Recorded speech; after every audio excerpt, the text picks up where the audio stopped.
Isang brilyanteng singsing ang itinapon sa putikan, kasabay ng aking dangal.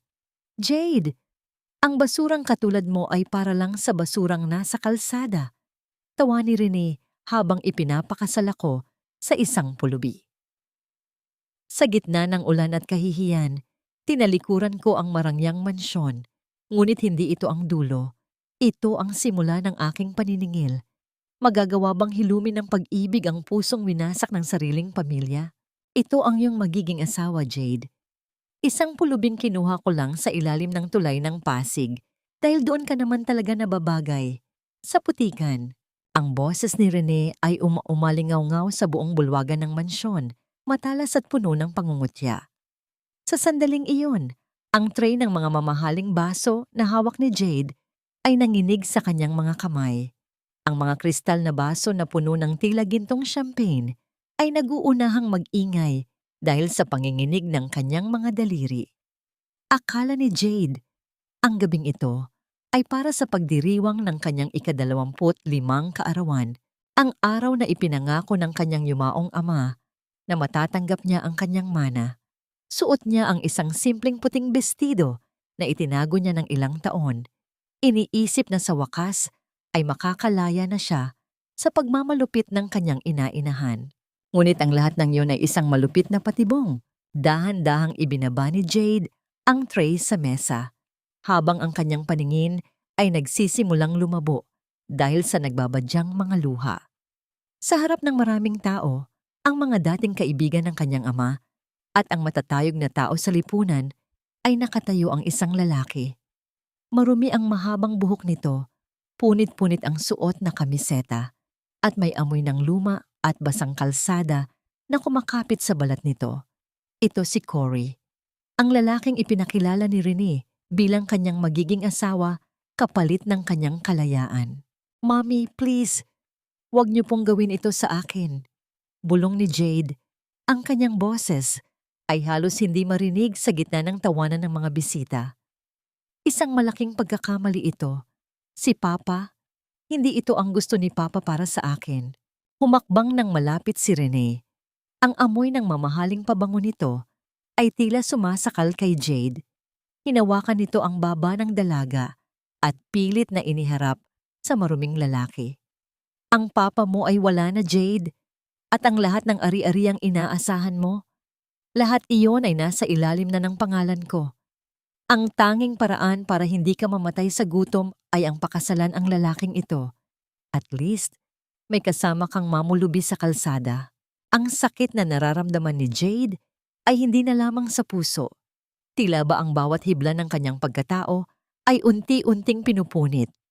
Namamanhid ang kanyang mga paa habang pinapanood ang isang huwad na huwes na lumapit sa kanila.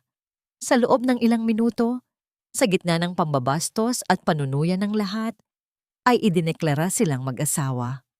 Walang singsing, walang sumpaan ng pag-ibig, kundi ang malupit na tawa ni Rene na nagsilbing musika sa kanilang kasal. Pagkatapos ng seremonya, hindi man lamang sila hinayaang makakain. Hinawakan ni Rene ang braso ni Jade at marahas siyang kinaladkad patungo sa malaking pintuan ng mansyon.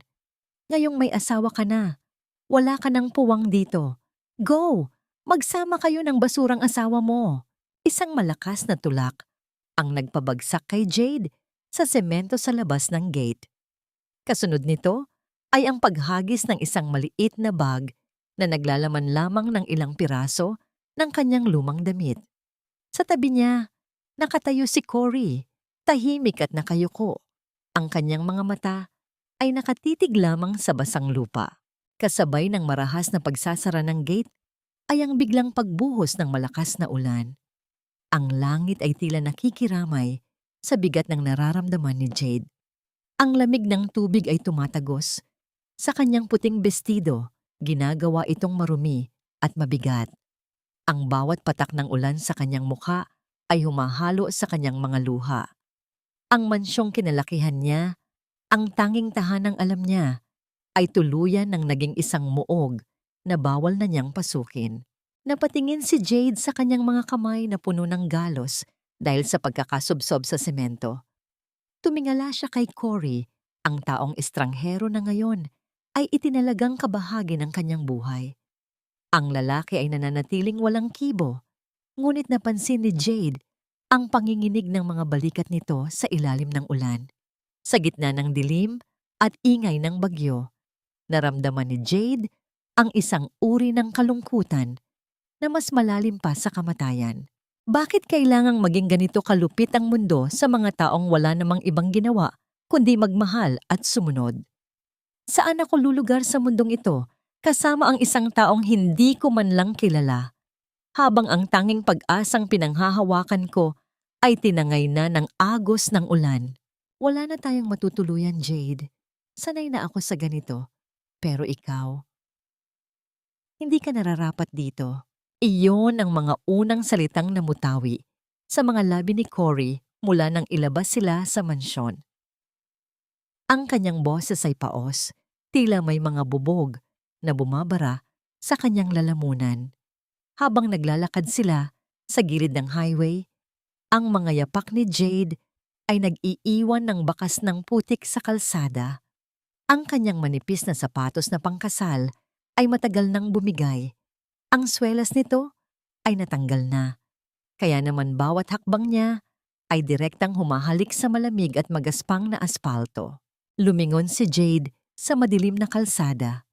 Ang mga ilaw ng mga dumaraang sasakyan ay tila mga nanunuring mata na kumikislap sa dilim, pinapanood ang kanilang pagbagsak. Naalala niya ang mga gabing nakadungaw siya sa bintana ng kanyang silid. Iniisip kung gaano kalawak ang mundo sa labas. Ngayong narito na siya, ang lawak na yon ay hindi kalayaan, kundi isang higanting bitag na handa siyang lamunin. "Huwag mo akong alalahanin, Cory," sagot ni Jade, bagaman ang kanyang mga ngipin ay nagkakantugan na dahil sa panginginig. "Kailangan nating makahanap ng masisilungan bago pa tayo tuluyang magkasakit." Huminto sila sa ilalim ng isang malaking tulay na gawa sa semento. Ang amoy ng kalawang, usok at basang basura ay sumalubong sa kanila. Isang mundong malayong-layo sa amoy ng mga sariwang rosas at mamahaling kandila sa loob ng mansyon ni Renee. Doon, sa isang sulok na puno ng mga lumang karton, dahan-dahang napaupo si Cory. Ngunit sa pagdampi ng kamay ni Jade sa balikat ng lalaki, agad siyang napabitiw. Ang balat ni Cory ay tila nagbabagang uling sa gitna ng lamig ng gabi. Ang kanyang mga mata ay naniningkit at ang kanyang paghinga ay mabilis at mabigat. "Cory? Cory, naririnig mo ba ako?" Taranta ang boses ni Jade habang hinahawakan ang noo ng asawa. Ang init nito ay nakakapaso. Sa gitna ng lahat ng pambabastos ni Renee, nakalimutan ni Jade na ang lalaking ito ay tao rin. Isang taong pagod, gutom, at ngayon ay nilalapa na ng lagnat. Sumandal si Jade sa malamig na pader ng tulay, yakap ang kanyang sariling mga tuhod. Ang kanyang tiyan ay humihiling ng pagkain, isang masakit na paalala na ang huling kinain niya ay ang mumo ng tinapay noong tanghalian. Naalala niya ang litson at ang iba't ibang putahe sa loob ng mansyon kanina. Ang mga pagkain na ipinakain ni Renee sa mga taong walang ibang ginawa, kundi tawanan siya. Ang meryendang hindi niya natikman ay tila isang malupit na biro ng tadhana. Pinanood niya ang mga patak ng ulan na bumabagsak mula sa gilid ng tulay. Lumilikha ng maliliit na talsik sa semento na tila mga luha ng langit na walang katapusan. Sa gitna ng katahimikan, naririnig ni Jade ang mahinang ungol ni Cory sa kanyang tabi. Ang lalaki ay tila nananaginip. Binabanggit ang mga pangalang hindi kilala ni Jade. Ang kanyang mga kamay ay mahigpit na nakakuyom na, tila may ipinaglalaban sa gitna ng kawalan. "Diyos ko, tulungan niyo po kami." Bulong ni Jade, ang kanyang boses ay nabaon sa ingay ng hangin. Wala siyang pera, wala siyang gamot, at ang tanging proteksyon niya ay ang isang lalaking halos hindi na makadilat ang mga mata. Sa unang pagkakataon sa kanyang buhay, naramdaman ni Jade ang tunay na kahulugan ng pagiging walang-wala. Ang kanyang dangal ay kinuha Ang kanyang tahanan ay ninakaw at ngayon, ang kanyang kaligtasan ay nakasalalay sa isang estranghero na tila kukunin na ng kamatayan. Ngunit ang katahimikan ng gabi ay biglang nabasag. Narinig ni Jade ang kalos ng mga sapatos sa semento, hindi ang ritmo ng ulan, kundi ang mabibigat na hakbang ng mga taong papalapit sa kanilang kinaroroonan. Mula sa madilim na bahagi ng tulay, 3 anino ang dahan-dahang lumitaw. Ang mga ito ay mga lalaking may hawak na bote. Ang kanilang mga tawa ay puno ng malisya at panganib. Hoy, tignan nyo! May maganda tayong bisita rito sa ilalim ng tulay. Wika ng isa, habang ang liwanag mula sa isang poste sa malayo ay tumama sa kanyang nanlilisik na mga mata. Anong ginagawa ng isang prinsesa na katulad mo sa teritoryo namin? Mukhang may dala kang kayamanan, ah? Napayakap si Jade nang mahigpit kay Cory, kahit na ang lalaki ay walang malay. Ang kaba sa kanyang dibdib ay tila isang tambol na nagbababala ng nalalapit na panganib. Saan siya tatakbo? Sino ang hihingan niya ng saklolo sa gitna ng kadiliman kung saan ang lahat ay tinalikuran na siya? Matatapos na ba ang kanyang laban bago pa man ito tunay na magsimula? Ibigay mo na ang lahat ng alahas mo kung ayaw mong may masamang mangyari sa inyo. Ang boses ng lalaking may hawak ng patalim ay tila kuko na kumakalo sa semento, malamig at puno ng panganib. Sa harap ng 3 anino na unti-unting lumalapit, naramdaman ni Jade ang mabilis na pagtibok ng kanyang puso. Tila isang ibon na nagpupumiglas sa loob ng isang maliit na kulungan. Ang kanyang mga kamay na nakayakap pa rin sa nanginginig na katawan ni Cory ay lalong humigpit ang kapit. Sa gitna ng dilim, ang tanging kumikinang ay ang maliliit na hikaw na suot niya, ang huling alaala ng kanyang tunay na ina na hindi nahanap ni Rene sa loob ng maraming taon. Wala kaming pera. Pakiusap, hayaan niyo na kami. Pakiusap ni Jade. Ang kanyang boses ay nanginginig, ngunit may bakas ng determinasyon. May sakit ang asawa ko. Wala kaming kahit na ano. Isang malakas na tawa ang sumagot sa kanya. Isang tunog na walang bahid ng awa. Ngunit bago pa man makahakbang ang mga lalaki, isang matandang boses ang pumutol sa katahimikan ng gabi. Umalis na kayo riyan, mga walang hiya. Gusto niyo bang tawagin ko ang mga tanod? Mula sa liwanag ng isang maliit na sulo, lumitaw ang isang matandang babae na may dalang mahabang kahoy. Si Lola Isang yon, ang kinatatakutang matanda sa ilalim ng tulay na kilala sa kanyang tapang. Sa takot na madakip, mabilis na nagtatakbo ang mga lalaki pabalik sa kadiliman. Naiwan si Jade na hapong-hapo. Ang kanyang dibdib ay tila sasabog sa sobrang kaba. Nilapitan sila ni Lola Isang. Ang mukha nito ay puno ng mga kulubot na nagkukwento ng libu-libong hirap, ngunit ang kanyang mga mata ay may taglay na init na matagal nang hindi nararamdaman ni Jade mula sa ibang tao. Nang sumapit ang umaga, ang liwanag ng araw ay tila isang malupit na salamin na nagpapakita ng lahat ng dumi at hirap ng kanilang paligid. Alam ni Jade na hindi sila mabubuhay sa awa lamang.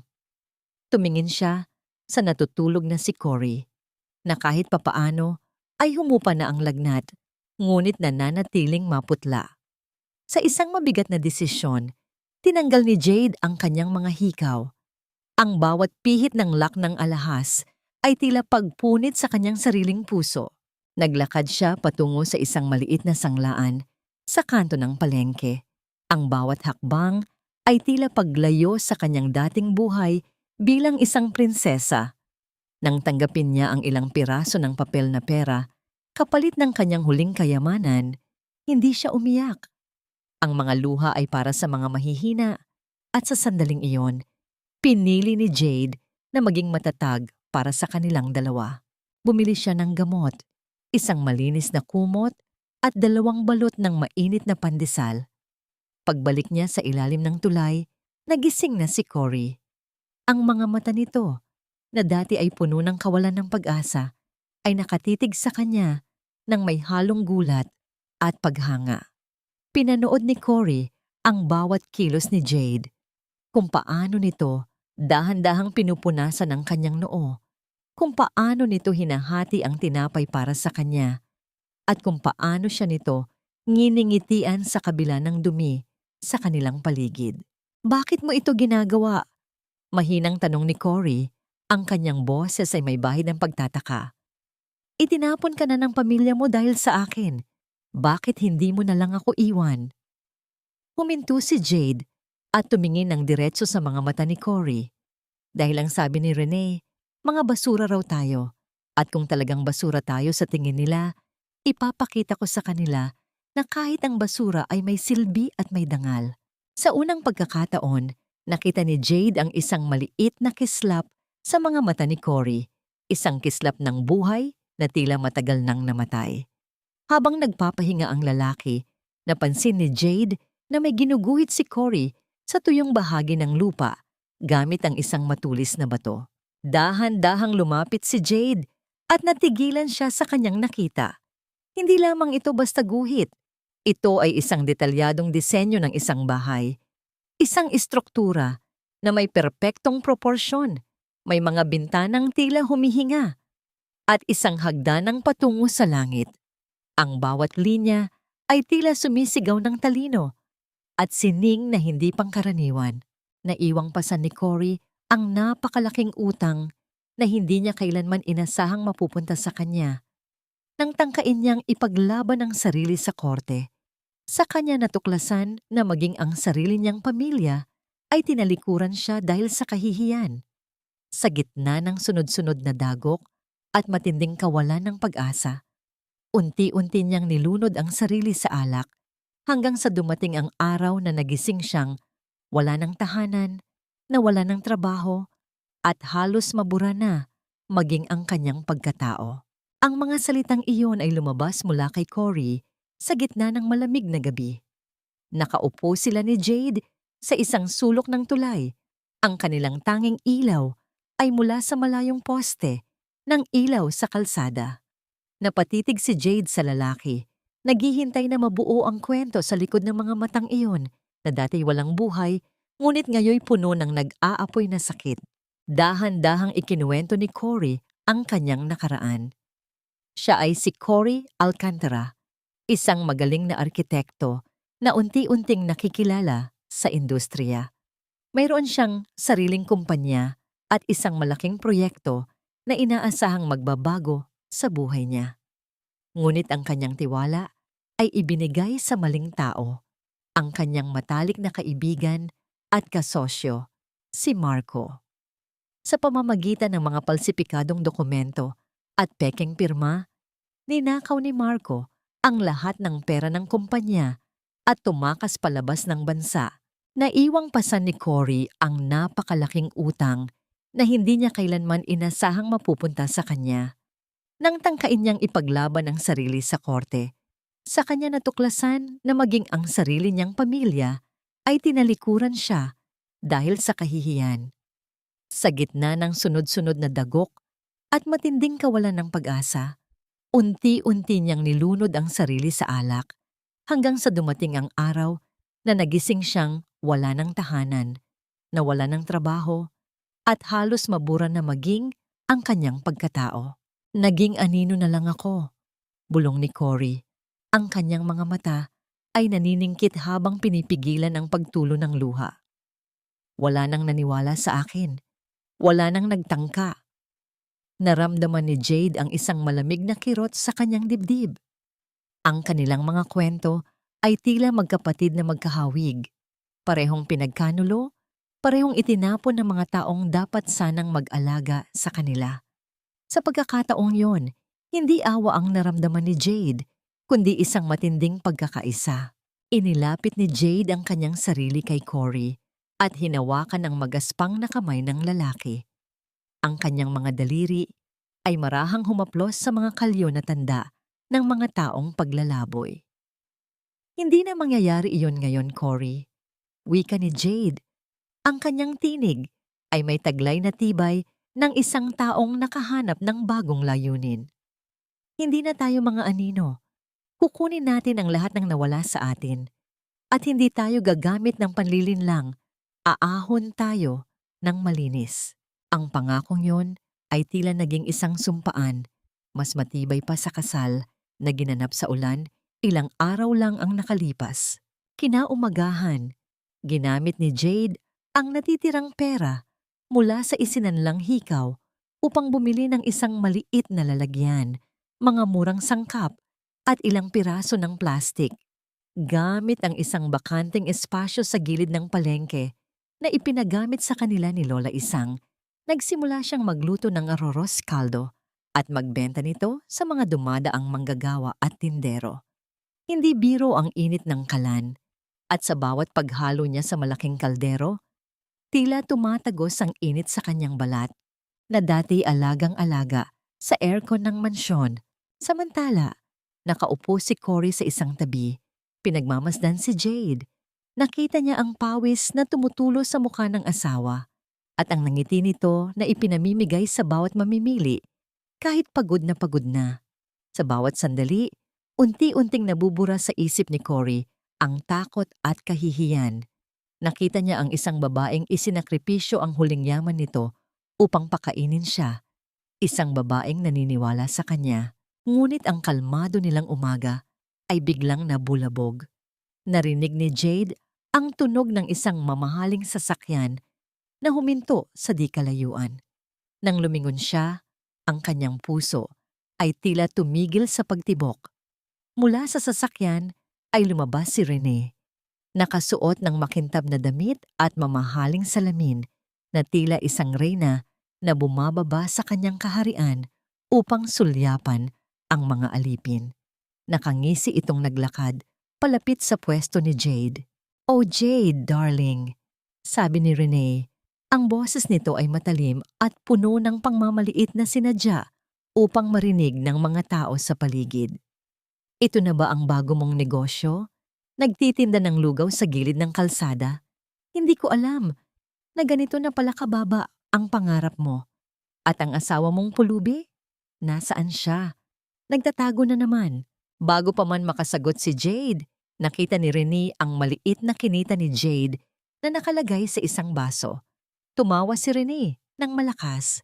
"Baka gusto mong hingin ang barya ko sa pitaka. Nakakaawa ka. Ito na ba ang sinasabi mong dangal?" Nanginginig ang mga kamay ni Jade. Ang kanyang mukha ay namumula, hindi dahil sa init ng kalan, kundi sa galit na sumisiklab sa kanyang dibdib.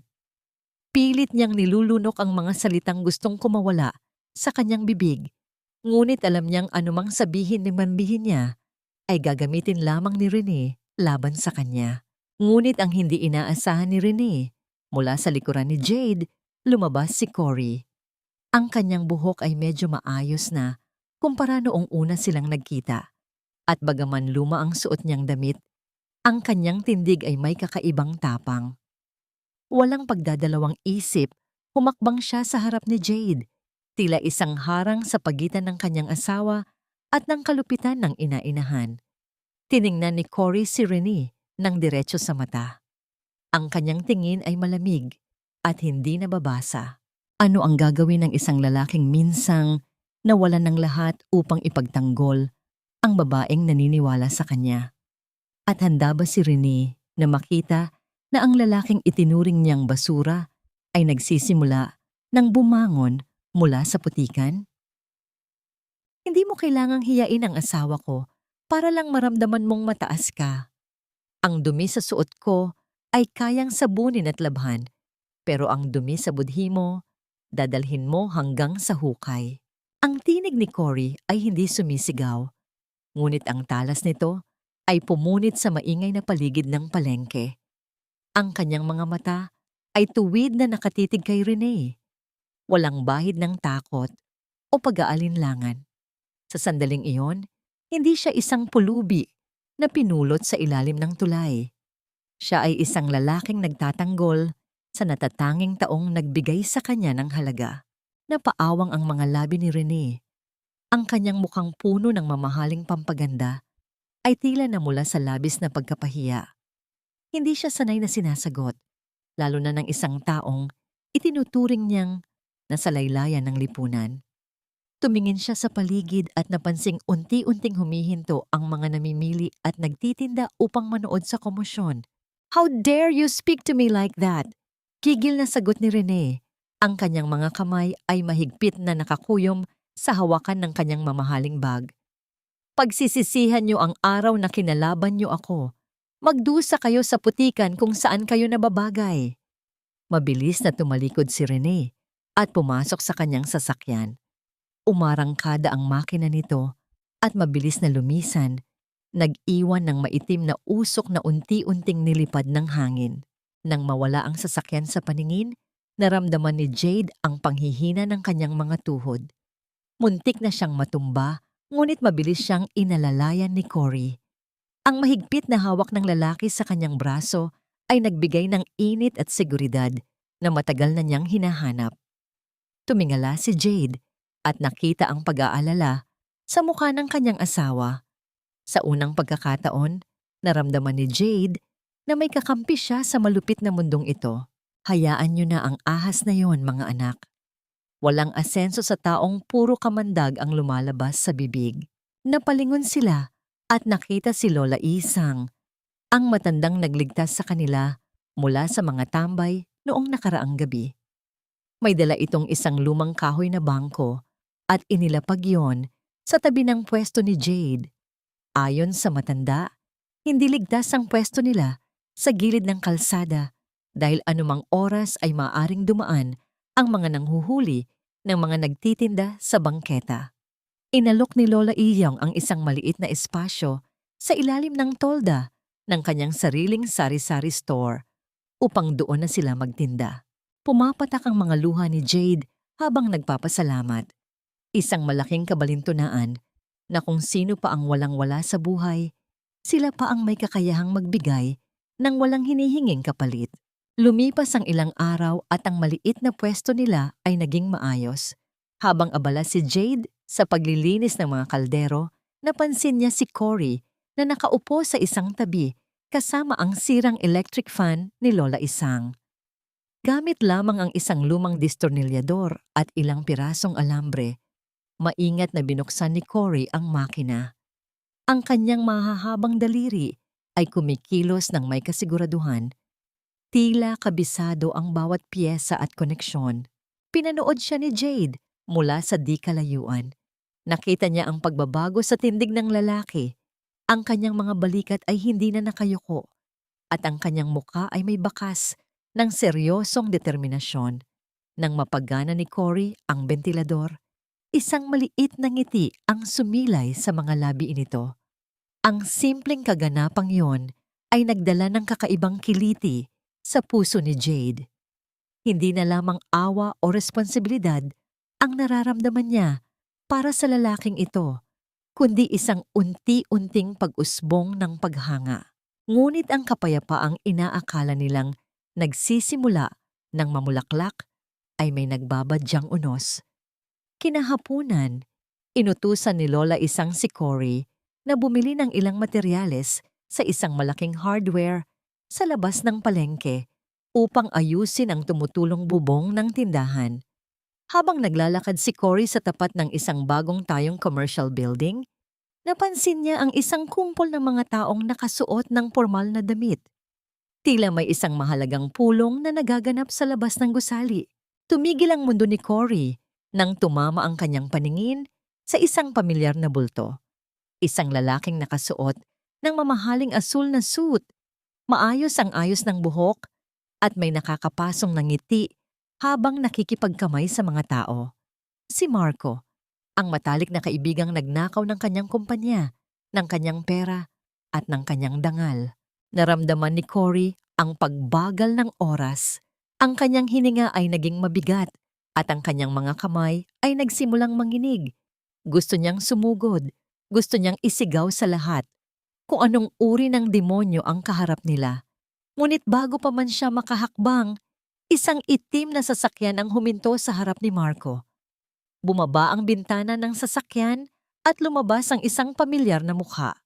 Si Rene. Nakangiti ito kay Marco Tila isang matagal ng kasosyo sa negosyo na nagdiriwang ng isang tagumpay. Parang binuhusan ng yelo ang buong katawan ni Cory. Ang lalaking sumira sa kanyang buhay at ang babaeng sumisira sa buhay ng kanyang asawa. Magkasabwat. Paano lalabanan ng isang pulubi at isang itinapong anak ang dalawang halimaw na ngayon ay nagsasanib puwersa upang lamunin ang buong mundo? Magkakilala sila. Ang mga salitang iyon ay tila mga bubog ng nginunguya ni Cory habang nakatayo sa ilalim ng init ng araw. Nakatitig siya sa nagkakamayan na sina Marco at Rene sa labas ng bagong tayong gusali. Ang tawa ni Marco ay umaabot sa kanyang pandinig.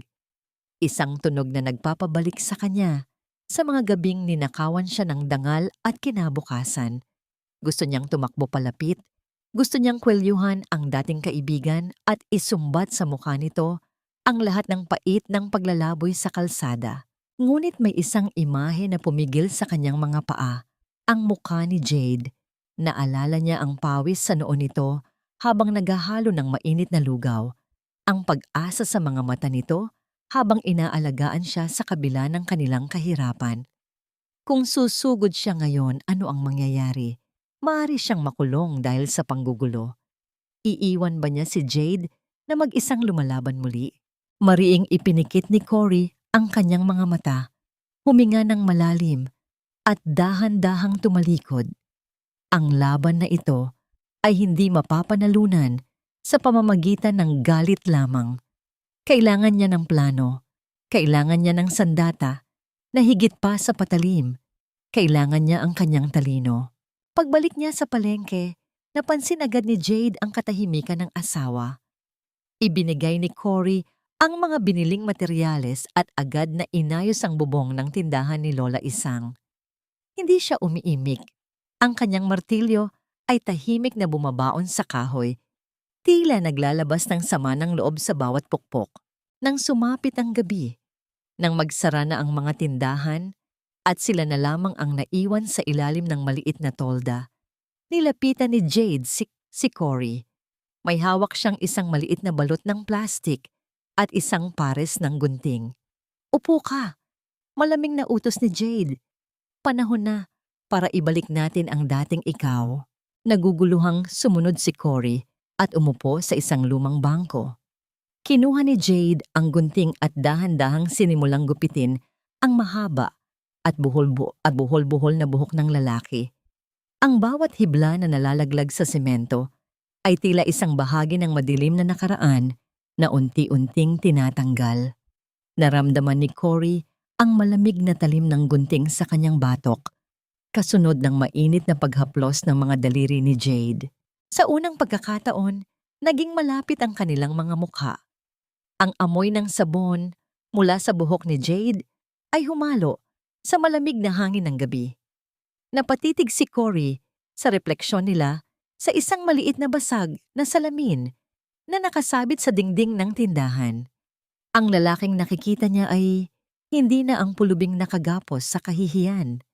Lumitaw ang malinis na panga, ang matalas na hugis ng mukha, at ang mga matang matan ngayon ay may linaw at layunin. Inilabas ni Jade mula sa plastik ang isang murang polo shirt na binili niya sa ukay-ukay. "Hindi ito bago, pero malinis ito," nakangiting sabi ni Jade habang iniaabot ang damit. Nang isipin ni Cory ang lahat ng sakripisyo ng babaeng nasa harap niya, isang mainit na pakiramdam ang bumalot sa kanyang dibdib. Kinuha niya ang damit at isinuot iyon. Tiningnan siya ni Jade mula ulo hanggang paa at isang tapat na ngiti ang sumilay sa mga labi nito. Sa sandaling iyon, hindi nag-uusap ang kanilang mga labi, ngunit ang kanilang mga mata ay nagpalitan ng libo-libong pasasalamat. Naupo sila sa isang lumang banig na latag sa sahig ng tindahan. Dahil sa liit ng espasyo, nagkalapit ang kanilang mga katawan. Sa pagod ng maghapong trabaho, dahan-dahang sumandal si Jade sa malamig na semento, ngunit bago pa man tumama ang kanyang likod, inayos ni Cory ang kanyang pag-upo at hinayaang sumandal si Jade sa kanyang likuran. Ang init ng kanilang mga katawan ay nagsilbing kumot sa lamig ng gabi. Naramdaman ni Jade ang tahimik ngunit matatag na pagtibok ng puso ni Cory sa kanyang likuran. Isang ritmong nagpapahiwatig na ligtas siya. Ngunit ang katahimikang iyon ay tila isang kalmadong dagat bago ang bagyo. Kinabukasan, maagang nagising si Jade upang magluto. Ngunit pagbukas niya ng lalagyan ng kanilang mga bigas at sangkap, tumambad sa kanya ang isang malaking gulo.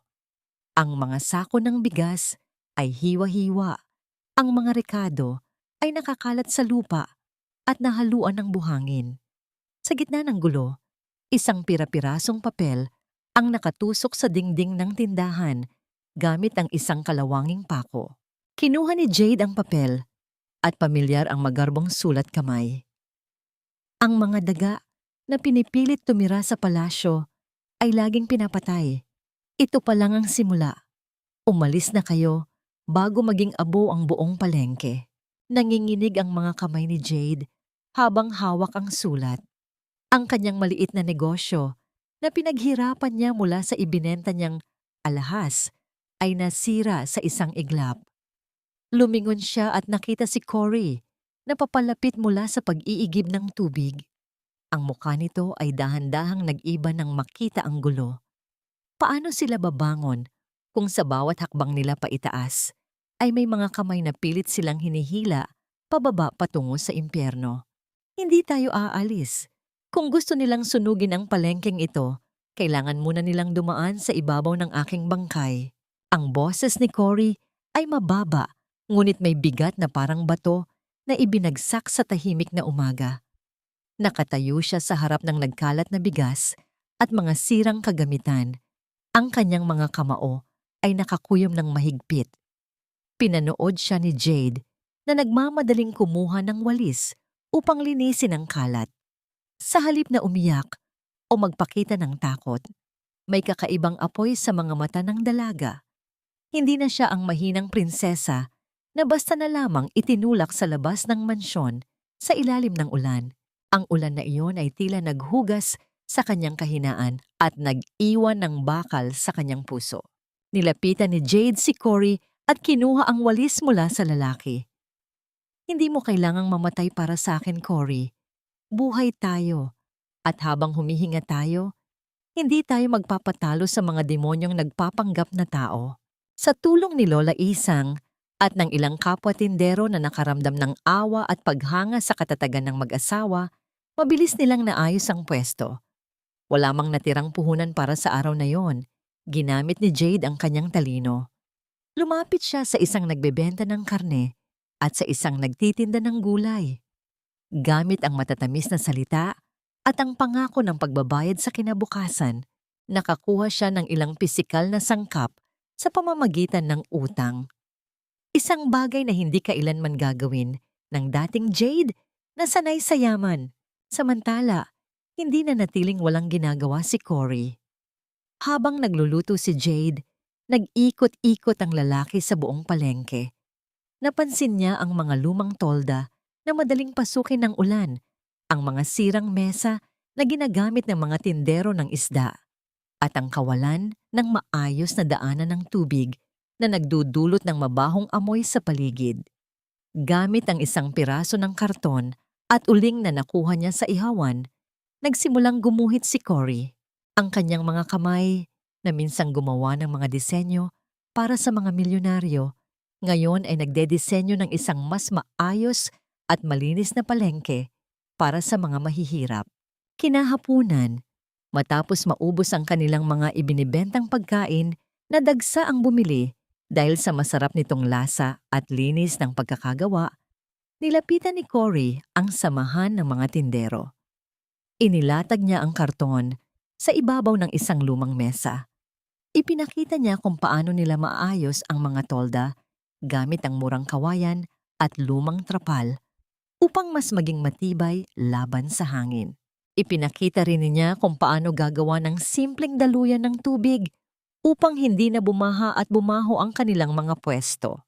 Nakinig ang mga tao ng may pagkamangha. Ang lalaking akala nila ay isang pipi at maruming pulubi ay nagsasalita ngayon na parang isang bihasang inhenyero. Ang kaalaman ni Cory at ang galing sa pakikipagkapwa ni Jade ay tila 2 piraso ng puzzle na perpektong nagtugma. Sa loob lamang ng ilang linggo, sa tulong ng bayanihan ng mga tindero, unti-unting nagbago ang anyo ng kanilang bahagi ng palengke. Naging mas malinis ito, mas maayos, at mas maraming mamimili ang dumagsa. Ang maliit na pwesto ni na Jade ay naging pinakasikat na karinderya sa lugar. Sa kabilang banda ng lungsod, sa loob ng isang malamig at malawak na opisina, nakaupo si Renee habang umiinom ng mamahaling kape. Inaasahan niyang babalik si Jade na umiiyak at nagmamakaawa sa kanyang mga paanan matapos ang ginawa niyang paninira sa palengke. Ngunit ang ulat ng kanyang tauhan ay kabaligtaran ng kanyang inaasahan. Ma'am, lumalago po ang negosyo nila sa palengke at yung pulubi na asawa niya. Inaayos po niya ang mga istruktura ng mga tindahan doon. Maraming tao ang humahanga sa kanila.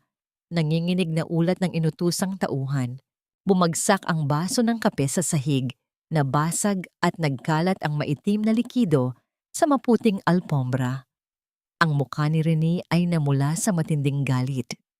Ang kanyang dibdib ay mabilis na tumataas baba. Hindi maaring maging masaya at matagumpay ang mga taong itinuring niyang basura. Ang kaligayahan ni Jade ay isang insulto sa kanyang kapangyarihan. Lumapit si Renee sa malaking bintana ng kanyang opisina, tinatanaw ang lungsod na inaakala niyang hawak niya sa kanyang mga palad. Akala mo ba, Jade, nakawala ka na? Kung hindi kayo masira ng gutom, sisirain ko kayo gamit ang batas. Kinuha ni Renee ang kanyang telepono at nagdial ng isang numero. Ang ngiti sa kanyang mga labi ay kasing lamig ng yelo. Isang plano ang nabubuo sa kanyang isipan, isang patibong na hindi maiiwasan ni Cory at siguradong wawasak sa lahat ng pinaghirapan ni Jade. Nang gabing iyon, habang masayang binibilang ni na Jade at Cory ang kanilang kinita, hindi nila alam na isang itim na anino ang nag-aabang sa labas ng kanilang maliit na tindahan. Handang agawin ang kalayaang matagal nilang ipinaglaban. Pulis! Walang gagalaw. Ang malakas na sigaw na yon ay bumasag sa tahimik na umaga sa palengke. Ang mga mamimili na masayang kumakain ng lugaw at pandesal sa pwesto ni na Jade ay nagkagulo. Mabilis na nagtakbuhan ng iba habang ang ilan ay umatras sa takot. 4 na pulis na may mga seryosong mukha at baril na nakasabit sa kanilang mga baywang ang mabilis na pumasok sa ilalim ng tolda. Nabitawan ni Jade ang sandok na hawak niya. Ang mainit na sabaw ay tumalsik sa semento. Ano pong problema, mga sir? Tanong niya. Ang kanyang boses ay pilit na pinapakalma kahit na ang kanyang puso ay tila nakikipagkarera sa bilis. Hindi siya sinagot ng mga pulis. Ang paningin ng mga ito ay dumiretso sa lalaking naghuhugas ng mga plato sa likuran. Ikaw ba si Cory Alcantara? Tanong ng pinuno ng mga pulis. Ang boses nito ay puno ng awtoridad na hindi tumatanggap ng pagdadalawang isip. Napatayo si Cory, pinunasan ng kanyang mga basang kamay sa lumang apron. Ako nga po, bakit? Bago pa man siya makapagpaliwanag, 2 pulis ang mabilis na lumapit at pilit na itiniklop ang mga braso ni Cory sa kanyang likuran. Ang malamig na tunog ng posas na isinasara sa kanyang mga pulso ay tila naging hudyat ng pagbabalik ng isang bangungot. Inaaresto ka namin sa kasong pagnanakaw ng malaking halaga ng construction materials mula sa kumpanya ni Doña Renee. May mga saksi at ebidensya na nagtuturo sa iyo. Malamig na deklarasyon ng pulis. Parang binuhusan ng kumukulong tubig si Jade. Hindi totoo yan. Magkasama kami araw-araw. Wala siyang ninanakaw. Sir, pakiusap. Baka nagkakamali lang kayo. Tumakbo si Jade patungo sa mga pulis. Pilit na hinahawakan ang mga braso ng mga ito upang pigilan sila. Ngunit isang malakas na tulak ang nagpabagsak sa kanya sa lupa. Jade! Sigaw ni Cory. Ang kanyang mga mata ay nanlilisik sa galit nang makita ang asawang nasaktan. Nagpumiglas siya laban sa mga nakahawak sa kanya. Ang kanyang mga ugat sa leeg ay lumitaw dahil sa puwersa. "Huwag ninyo siyang sasaktan. Sasama ako ng maayos. Huwag niyo lang siyang gagalawin." Pinanood ni Jade nang may pagtangis habang kinakaladkad si Cory patungo sa nag-aabang na sasakyan ng mga pulis. Ang mga kapitbahay nila sa palengke ay tahimik na nanonood. Puno ng awa, ngunit walang magawa laban sa kapangyarihan ng batas at impluwensya ng isang mayaman. Nang makaalis ang sasakyan, dahan-dahang tumayo si Jade. Ang panginginig ng kanyang mga tuhod ay napalitan ng isang malamig at matalim na galit. Alam niya kung sino ang nasa likod nito. Walang ibang gagawa ng ganito kalupit na plano, kundi ang babaeng nagtapon sa kanya sa kalsada. Walang pagdadalawang isip, nilinis ni Jade ang kanyang sarili at mabilis na nagtungo sa kumpanya ni Rene. Ang gusaling iyon, na minsang naging bahagi ng kanyang kinabukasan, ngayon ay tila isang malaking halimaw na handa siyang lunukin. Nang subukan siyang pigilan ng mga gwardiya sa lobby, ginamit niya ang kanyang kaalaman sa mga pasikot-sikot ng gusali at umakyat gamit ang hagdan patungo sa opisina ng presidente. Walang katok, binuksan ni Jade ang malaking pinto ng opisina. Nakaupo si Rene sa kanyang mamahaling silya, abala sa pagtingin sa kanyang mga kuko na tila walang anumang masamang nangyari. "Oh, tignan mo nga naman kung sino ang napadalaw." Nakangising bati ni Rene, hindi man lang nag-angat ng tingin. "Nagising ka na ba sa katotohanan na ang asawa mo ay isang magnanakaw at walang kwentang tao?" Humakbang si Jade palapit sa mesa. Ang kanyang mga mata ay matapang na nakatitig sa ina-inahan. "Alam nating dalawa na inosente si Cory. Dinamay mo ang ibang tao para lang masira ako. Bakit ba hindi mo na lang kami pabayaan, Rene? Nakuha mo na ang lahat sa akin." Tumayo si Rene. Ang kanyang muka ay biglang tumalim. Lumapit siya kay Jade at pilit na tiningnan ito mula ulo hanggang paa. "Dahil ang mabuhay kayo ng masaya ay isang patunay na nagkamali ako.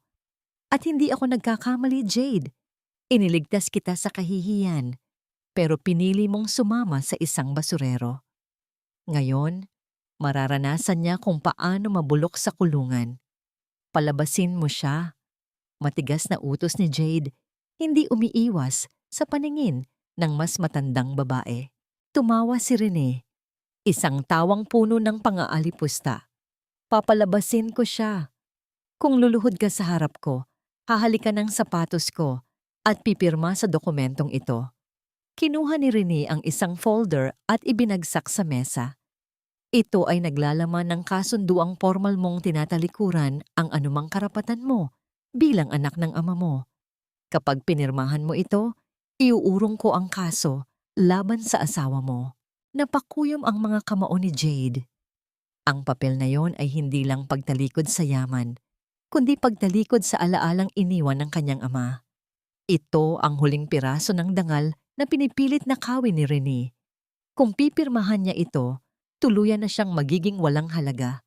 Ngunit kung hindi, mabubulok sa kulungan ang nag-iisang lalaking nagbigay ng kulay sa madilim niyang mundo. Ano ang pipiliin ng isang pusong nagmamahal? Ang alaalang nag-uugnay sa nakaraan o ang buhay ng taong hawak ang kanyang kinabukasan? Pumirma ka na, Jade. Hindi naman mahalaga ang dangal kung gutom at nasa kulungan ang kaisa-isang taong nagmamahal sa'yo. Huwag kang mag-alala. Gagawin ko lang namang basahan ang pirasong papel na ito, katulad ng ginagawa ko sa buhay niyo. Ang boses ni Rene ay kasing lamig ng hanging nanggagaling sa aircon ng kanyang malawak na opisina. Sa harap ni Jade, ang folder na naglalaman ng dokumento ng pagtalikod sa mana ay tila isang hatol ng kamatayan. Ang bawat letra sa papel ay tila mga tinik na pilit bumabaon sa kanyang lalamunan. Alam ni Jade na sa oras na ilapat niya ang panulat sa papel na yon, tuluyan nang mawawala ang huling koneksyon niya sa kanyang ama. Ang lahat ng pinaghirapan ng kanyang magulang ay mapupunta sa kamay ng babaeng pumatay sa kaligayahan ng kanilang pamilya. Nanginginig ang mga daliri ni Jade habang hinahawakan ang mamahaling ballpen na inabot ni Rene. Ang katahimikan sa loob ng silid ay nakabibingi. Tila bawat tibok ng kanyang puso ay umaalingaw-ngaw sa dingding. Naalala niya ang mukha ni Cory nang pusasan ito ng mga pulis. Ang galit, ang takot para sa kanya, at ang pagmamahal na nakita niya sa mga mata nito sa kabila ng dumi sa mukha. Kung dangal ang kapalit ng kalayaan ni Cory, handa siyang maging pinakamababang nilalang sa mundo. Dahan-dahang yumukod si Jade. Ang kanyang mga tuhod ay tumama sa malamig na sahig, isang tunog na tila pagkabasag ng kanyang huling pag-asa. Naramdaman niya ang panginginig ng kanyang buong katawan habang inilalapit ang kanyang mukha sa makintab na sapatos ni Rene. Ang bawat segundo ng pagpapakumbabang ito ay tila isang taon ng pagdurusa. Nang madampi ang kanyang noo sa sapatos ng ina-inahan, narinig niya ang malakas at mapanguyam na tawa ni Rene. "Good girl! Ganito ang hitsura ng isang tunay na talunan," wika ni Rene habang mabilis na kinuha ang folder matapos pirmahan ni Jade ang dokumento. "Makaalis ka na. At wag na huwag ko nang makikita ang pagmumukha mo rito, kundi baka makalimutan kong pinalaya ko na ang asawa mong pulubi." Lumabas si Jade ng gusali na tila isang anino. Ang sikat ng araw ay tila nakakasilaw, at ang ingay ng mga sasakyan sa kalsada ay tila mga boses na kumukutya sa kanya. Ngunit wala siyang panahon para umiyak. Mabilis siyang nagtungo sa presinto, bitbit ang pangakong pag-urong ng kaso na ipinadala ni Rene sa pamamagitan ng kanyang abogado.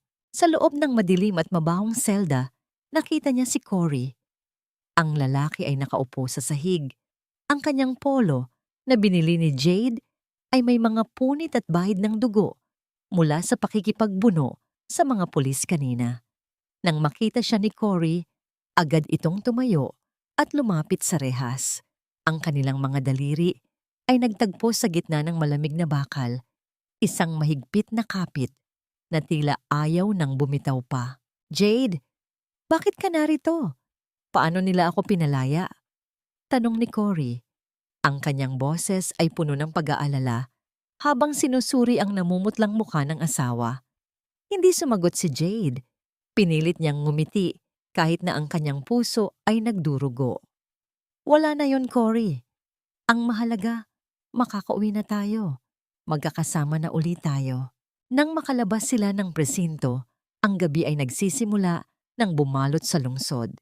Naglakad sila pabalik sa palengke nang walang kibo. Alam ni Cory na may isinakripisyo si Jade. Nararamdaman niya ang bigat ng katahimikan ng asawa. Pagdating nila sa tindahan ni Lola Isang, agad silang sinalubong ng matanda ng may pag-aalala. "Salamat sa Diyos at nakabalik kayo," wika ni Lola Isang habang naghahanda ng mainit na tsaa para sa kanila. "Huwag kayong mag-alala. Ang mga tao rito ay naniniwala sa inyo. Hindi nila kayo iiwan." Ngunit ang katawan ni Jade ay bumigay na. Ang ilang araw na puyat, gutom, at ang matinding emosyong hinarap niya sa opisina ni Rene ay nagdulot ng matinding pagkapagod. Habang sinusubukan niyang magligpit ng mga plato, biglang nandilim ang kanyang paningin. Ang ingay ng palengke ay tila unti-unting nawala, at ang paligid ay naging isang malawak na kadiliman. "Jade!" Ang huling narinig niya ay ang desperadong sigaw ni Cory bago tuluyang nawala ang kanyang malay. Naramdaman ni Cory ang pagbagsak ng katawan ni Jade sa kanyang mga bisig. Ang babaeng naging lakas niya, ang babaeng itinapon ng kanyang dangal para sa kanya, ay ngayon ay tila isang tuyong dahon na walang buhay. Sa sandaling iyon, ang galit sa puso ni Cory ay nagliyab ng higit pa sa anumang apoy. Hindi na siya maaring manatiling mahina. Kung kailangang maging halimaw siya upang protektahan ang kanyang anghel, gagawin niya. Magagawa pa bang bumangon ni Jade mula sa pagkakadapa? O ang sakripisyong ginawa niya ang magiging dulo ng kanilang pangarap? Hindi ko hahayaang masayang ang bawat luhang pumatak mula sa iyong mga mata, Jade. Pangako, ibabalik ko ang lahat ng kinuha nila sa iyo. higit pa sa iyong inaasahan. Ang boses ni Cory ay isang mahinang bulong habang pinagmamasdan niya ang mahimbing na pagtulog ni Jade sa ilalim ng malamig na liwanag ng buwan. Nasa loob sila ng maliit na silid sa itaas ng tindahan ni Lola Isang. Isang espasyong puno ng amoy ng luma at tuyong kahoy, ngunit punong-puno ng pag-ibig. Hinawakan ni Cory ang kamay ni Jade na may mga bakas pa ng paltos mula sa pagluluto at pagtatrabaho. Sa bawat paghinga ng dalaga, naramdaman ni Cory ang bigat ng sakripisyong ginawa nito. Alam na niya ang lahat. Nalaman niya mula kay Lola Isang ang tungkol sa pagpirma ni Jade sa dokumento at ang pagluhod nito sa harap ni Rene para lamang sa kanyang kalayaan. Ang galit na dating nagpapadilim sa kanyang paningin ay nagbago. Hindi na ito isang galit na gustong manira, kundi isang apoy na nagnanais na bumuo. Kinabukasan, habang nagpapahinga pa rin si Jade, nagbihis si Cory ng kanyang pinakamalinis na polo. Kinuha niya ang mga lumang papel na hiningi niya sa palengke, mga papel na naglalaman ng kanyang mga disenyo para sa pagsasaayos ng lugar. Alam niyang hindi sapat ang pagtitinda ng pagkain upang mabawi ang dangal ni Jade. Kailangan niyang bumalik sa mundo kung saan siya tunay na nababagay. Naglakad si Cory patungo sa opisina ng Santos Construction, ang pinakamalaking katunggali ng kumpanya ni Rene. Doon, nakita niya ang isang grupo ng mga inhenyero na tila problemado sa tapat ng isang malaking blueprint na nakalatag sa labas ng gusali. Walang pag-aalinlangan, lumapit si Cory. Maling anggulo ang ginagamit ninyo sa pundasyon ng wing na iyan. Wika ni Cory, ang kanyang boses ay puno ng kasiguraduhan na tila hindi kailanman nawala sa loob ng maraming taon. Sa loob ng 5 taon, magkakaroon ng bitak ang mga pader dahil sa maling distribusyon ng bigat. Kung ililipat ninyo ang load-bearing pillar sa bahaging ito, mas magiging matatag ang istruktura. Nagulat ang lahat. Ang matandang lalaki sa gitna, si Mr. Santos, ay nag-angat ng tingin at tinitigan si Cory. Sino ka? At bakit mo alam ang mga bagay na ito? Ako si Cory Alcantara at nandito ako para ipakita sa inyo na ang kumpanyang kinakalaban ninyo ay hindi lamang magnanakaw ng mana, kundi gumagamit din ng mga substandard na disenyo. Matapang na sagot ni Cory. Nagkaroon ng bulungan sa paligid. Ang pangalang Cory Alcantara ay pamilyar pa rin sa industriya. Isang henyo na akala ng lahat ay tuluyan ng nilamon ng kawalan. Binigyan ni Mr. Santos si Cory ng pagkakataon. Sa loob ng ilang oras, gamit ang isang lapis at ruler, muling binuhay ni Cory ang kanyang sining. Ang bawat linya ay tila sumasayaw sa papel. Bawat sukat ay eksakto. Bawat konsepto ay bago at mapangahas. Nang matapos siya, hindi makapagsalita si Mr. Santos sa sobrang pagkamangha. Hindi ko akalain na makikita kitang muli, Cory. Ang galing mo ay tila mas tumalim pa sa gitna ng hirap. Mayroon kaming malaking proyekto sa Clark, isang luxury resort. Kung kaya mong gawin ang disenyo nito sa loob ng 1 linggo, ang kontratang ito ay sayo. Ito na ang pagkakataong hinihintay niya. Pag-uwi niya, sinalubong siya ni Jade, nagising na at nag-aalala. Agad na ibinalita ni Cory ang magandang balita. Sa unang pagkakataon, ang luha ni Jade ay hindi dahil sa sakit, kundi dahil sa labis na kaligayahan. Niyakap niya ng mahigpit si Cory. Nararamdaman ang pagtibok ng puso nito na puno na ng pag-asa.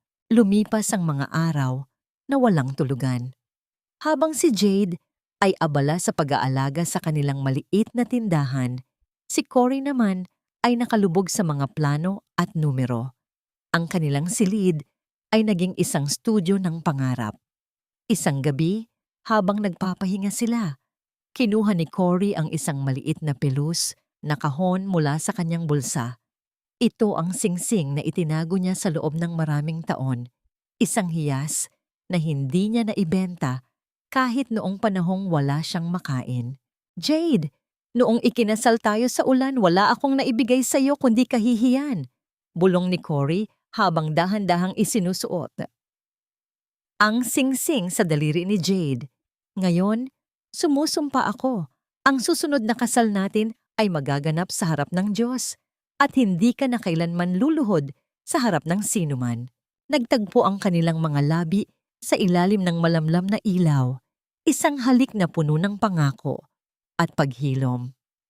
Ngunit sa gitna ng kanilang kaligayahan, ang balita tungkol sa pagbabalik ni Cory ay mabilis na nakarating sa kumpanya ni Renee. Sa kabilang bahagi ng lungsod, tinitingnan ni Renee ang mga ulat ng kanyang kumpanya na unti-unting bumabagsak. Ang mga kliyente ay isa-isang lumilipat sa Santos Construction dahil sa bago at mas magandang disenyo nito.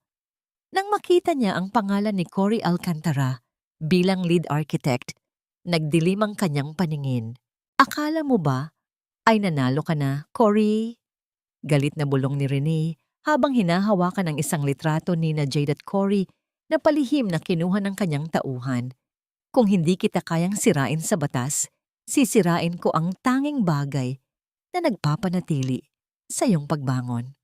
Kinuha ni Renee ang kanyang telepono at may tinawagan na hindi dapat tawagan, isang tao mula sa madilim na nakaraan ni Cory.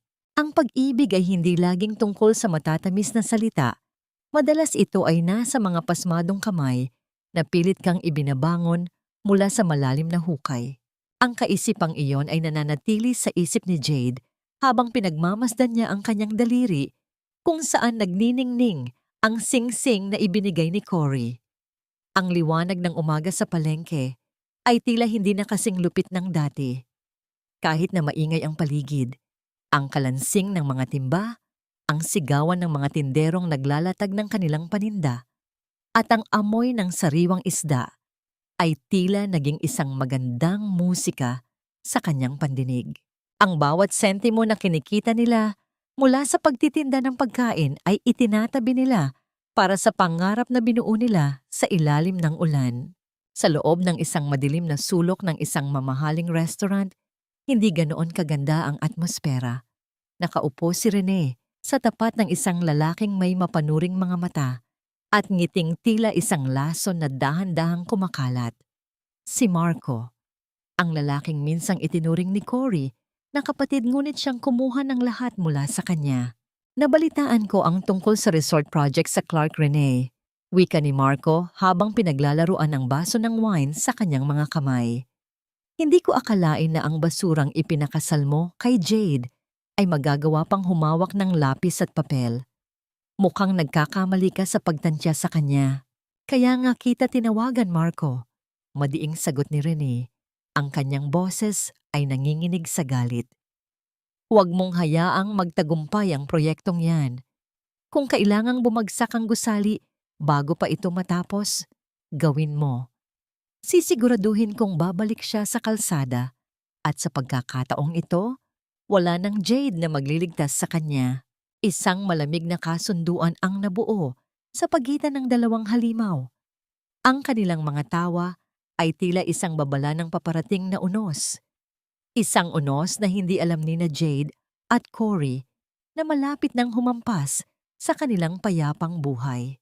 Nang gabing iyon, sa kanilang maliit na silid, abala si Cory sa pagtatapos ng huling bahagi ng blueprint. Ang kanyang mga mata ay may bakas ng pagod, ngunit ang kanyang mga kamay ay hindi tumitigil sa pagguhit.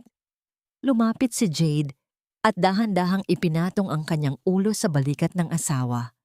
Naramdaman niya ang init ng katawan ni Cory at ang amoy ng lapis at papel na tila naging pabango na nito. Masyado ka nang nagpapakapagod, Cory. Malambing na sabi ni Jade habang hinahaplos ang braso ng lalaki. Magpahinga ka muna. Baka magkasakit ka niyan. Tumigil si Cory at humarap kay Jade. Hinawakan niya ang mukha ng asawa. Ang kanyang mga hinlalaki ay marahang dumadaan sa malambot na balat ni Jade. Para sa iyo ito, Jade. Gusto kong kapag natapos ang resort na ito, ikaw ang unang taong maglalakad sa loob nito bilang asawa ng punong arkitekto. Hindi bilang isang pulubi. Yumakap ng mahigpit si Jade kay Cory. Isiniksik ang kanyang mukha sa dibdib ng lalaki. Ang tunog ng tibok ng puso ni Cory ay tila isang pangako ng kaligtasan. Sa sandaling iyon, ang lahat ng hirap, ang lahat ng pang-aalipusta ni Rene, at ang lahat ng pait ng nakaraan ay tila nawala. Ang tanging mahalaga ay ang init ng yakap na ito at ang pangarap na unti-unti nilang hinahawakan. Cory, kahit anong mangyari, huwag mo akong iiwan, ha? Bulong ni Jade. Ang kanyang boses ay may bahid ng takot na hindi niya maipaliwanag. Hinding-hindi, Jade. Hinding-hindi. Sagot ni Cory bago dahan-dahang hinalikan ang noo ng asawa. Ngunit ang katahimikan ng gabi ay biglang nabasag ng tunog ng kanyang telepono. Isang hindi kilalang numero ang tumatawag. Sa pag-aakalang isa itong kliyente, sinagot ito ni Cory. Kumusta, Cory? Akala mo ba ay madali kang makakatakas sa nakaraan? Ang boses sa kabilang linya ay tila isang multong bumangon mula sa hukay. Naramdaman ni Cory ang biglang panginginig ng kanyang mga kamay. Ang mukha ni Marco ay agad na pumasok sa kanyang isipan. Marco, sambit ni Cory. Ang kanyang boses ay halos mawalan ng lakas. Huwag ka nang magpakahirap sa resort na yan, kaibigan. Dahil bukas na bukas din, ang lahat ng materyales na inorder mo ay hindi darating. At ang lisensya mo, siguraduhin mong hawak mo pa yan bago sumikat ang araw. Nabitawan ni Cory ang telepono. Ang blueprint na ilang linggo niyang pinagpuyatan ay tila naging isang piraso ng walang kwentang papel sa kanyang paningin. Lumingon siya kay Jade na ngayon ay nakatingin sa kanya ng may matinding pag-aalala. Magagawa ba nilang labanan ang pagsasabuatan ng dalawang taong sumira sa kanilang buhay? O ang pangarap na binuo nila ay guguho bago pa man mailagay ang unang bato? Ang bawat hakbang pabalik sa mansyong yon ay tila paglakad sa sarili kong libingan. Ngunit para sa taong nagbigay sa amin ng tahanan, handa akong harapin muli ang mga demonyo ng aking nakaraan. Ang kaisipang yon ang nagpatibay sa mga tuhod ni Jade habang nakatayo siya sa harap ng malaking bakal na pinto ng mansyon ni Rene. Ang ulan ay muling bumubuhos, tila isang malupit na pag-uulit ng gabing itinapon siya rito. Ngunit sa pagkakataong ito, hindi siya basang sisiw na walang kalaban-laban. Ang kanyang mga mata ay nag-aapoy sa galit at pag-aalala. Kaninang umaga, pagdating nila sa palengke, tumambad sa kanila ang isang bakanteng pwesto. Wala si Lola Isang. Ang tanging naiwan ay ang tsinelas ng matanda na nakakalat sa sahig at ang isang piraso ng papel na may pamilyar na bango ng mamahaling pabango. Isang address at isang utos. Pumunta ka ng mag-isa kung gusto mo pang makitang humihinga ang matandang konsentidor na yon. Hindi nagpaalam si Jade kay Cory. Alam niyang kapag nalaman ito ng asawa, susugod ito at baka muling makulong o masaktan. Iniwan niya ang isang maikling sulat sa ibabaw ng kanilang blueprint. Nanalangin na sana ay sapat na ang talino ni Cory upang mahanap siya. Sa loob ng mansyon, sa gitna ng malawak at malamig na sala, nakaupo si Rene habang tinitignan ang kanyang mga kuko. Sa isang sulok, nakatali si Lola Isang. Sa isang lumang silya, ang bibig ay may busal, ngunit ang mga mata ay puno ng tapang habang nakatingin kay Jade. Nandito ka na pala, Jade. Ang bilis mo talagang kumagat sa pain kapag usaping pamilya na ang sangkot, sabi ni Rene habang dahan-dahang tumatayo. Alam mo, sawang-sawa na ako sa inyo. Akala niyo ba ay ganoon lang kadaling talunin ng isang Rene? Ang kumpanyang pinaghirapan ng tatay mo ay sa akin na at hindi ko hahayaang ang isang pulubing arkitekto ang kumuha ng mga kliyente ko. Inilapag ni Rene ang isang dokumento sa mesa. Ito ang huling surrender. Pirmahan mo na ang tuluyang pagtalikod sa lahat ng ari-arian, pati na ang karapatang magdemanda sa hinaharap. Gawin mo ito at pakakawalan ko ang matandang ito. Kung hindi, sumulyap si Rene kay Marco na dahan-dahang lumabas mula sa dilim ng pasilyo. May hawak itong isang bote ng kemikal na madaling magliyab. Isang mitsa lang, Jade. at magiging abo ang lahat ng pangarap mo. Nanginginig ang kamay ni Jade habang inaabot ang panulat. Ang bawat hibla ng kanyang pagkatao ay sumisigaw ng pagtutol. Ngunit ang imahe ni Lola Isang na hirap huminga ay hindi niya kayang baliwalain. Sa gitna ng katahimikan, narinig ni Jade ang tunog ng pagkabukas ng malaking pinto. Hindi ito ang tunog ng ulan, kundi ang tunog ng mga yabag ng sapatos na puno ng kasiguraduhan. "Huwag mong pipirmahan iyan, Jade." Lumingon ang lahat. Nakatayo si Cory sa pintuan. Basang-basa ng ulan, ngunit ang kanyang tindig ay tila isang haring handang bawiin ang kanyang kaharian. Sa kanyang kamay ay hawak niya ang isang itim na folder. Isang folder na matagal na niyang itinago sa ilalim ng lupa, sa lugar kung saan siya unang natulog bilang isang pulubi.